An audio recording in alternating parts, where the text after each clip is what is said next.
माढा तालुक्यातील अंजनगाव खेलोबा या गावामध्ये महापुरुषांचा पुतळा बसवण्यावरून काल मोठा वाद जो आहे तो झाल्याचं चित्र पाहायला मिळालेलं होतं। खरं तर दिवसभर काल दोन गटामध्ये जे आहे या ठिकाणी वाद निर्माण झाल्याचं चित्र पाहायला मिळालेलं होतं। त्यामध्ये अंजनगाव खेलोबा मंदिराच्या पदाधिकाऱ्यांकडून असं सांगण्यात आलेलं होतं की संबंधित महापुरुषांचा पुतळा जो आहे तो या ठिकाणी आमच्या जागेमध्ये बसवण्यात आला असल्याचा त्यांचा दावा होता। तर दुसऱ्या गटाकडून हा पुतळा जो आहे तो आम्ही PWDच्या जागेमध्ये बसवला असल्याचं या ठिकाणी सांगण्यात येत होतं आणि त्यावरून मोठा गोंधळ जो आहे तो काल निर्माण झालेला होता। मात्र काल सायंकाळच्या सुमारास पोलीस प्रशासनाच्या मध्यस्थीनंतर खरं तर हा वाद जो आहे तो मिटल्याचं चित्र पाहायला मिळालेलं होतं। मात्र या ठिकाणी पोलीस प्रशासनाकडून तात्पुरता स्वरूपात हा पुतळा जो आहे तो आम्ही काढून ठेवतो आणि वाद मिटल्यानंतर हा पुतळा आपण पुन्हा एकदा बसवूयात अशा पद्धतीची भूमिका घेण्यात आली होती आणि त्यासाठी गावामध्ये क्रेन मागवण्यात आलं।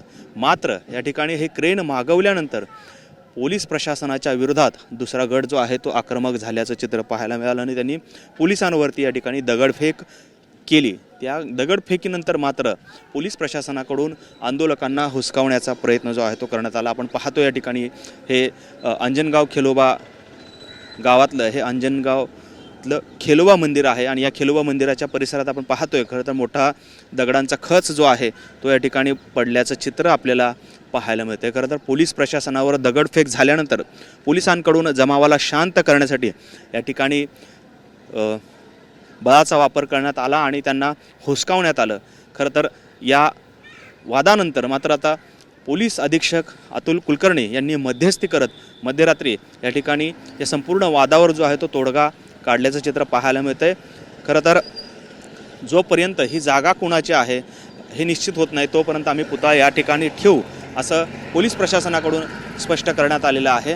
त्यामुळे जे आंदोलक आक्रमक झालेले होते त्यांनी आपलं आंदोलन जे आहे ते मागं घेतलेलं आहे आणि ही जागा नक्की PWDची आहे की अंजनगाव खेलोबा ट्रस्टची या ठिकाणी याचं आता लवकरात लवकर निराकरण करण्यात येणार आहे आणि त्यानंतर हा पुतळा इथे ठेवायचा की नाही ठेवायचा हे निश्चित होणार आहे। खरं तर दोन्ही बाजूच्या पदाधिकाऱ्यांना या ठिकाणी स्पष्टपणे सांगण्यात आलेलं आहे की ही जागा कोणाची आहे ते पाहून त्याप्रमाणे पुढचा निर्णय घेऊ। जर का ही जागा अंजनगाव खेलोबा ट्रस्टची असेल तर जो महापुरुषांचा पुतळा आहे तो दुसरीकडे ठेवू, जर का ही जागा PWDची असेल तर महापुरुषांचा पुतळा आहे त्या ठिकाणी राहील अशा पद्धतीचा तोडगा जो आहे तो पोलीस अधीक्षकांकडून काढण्यात आलेला आहे। त्यामुळे आता गावामध्ये पूर्णतः शांतता निर्माण झाल्याचं चित्र आपल्याला पाहायला मिळतं आहे। खरं तर कोणताही अनुचित प्रकार आणखी घडू नये यासाठी पोलीस प्रशासनाकडून मोठा फौजफाटा जो आहे तो गावात तैनात करण्यात आलेला आहे।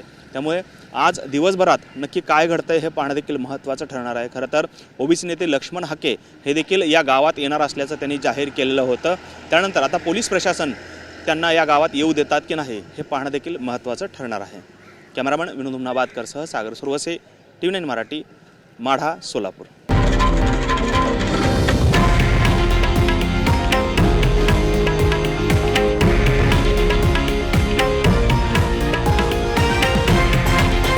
हे आहे देशातील नंबर 1 न्यूज नेटवर्क आणि आपण पाहत आहात TV9 मराठी, एकमेव।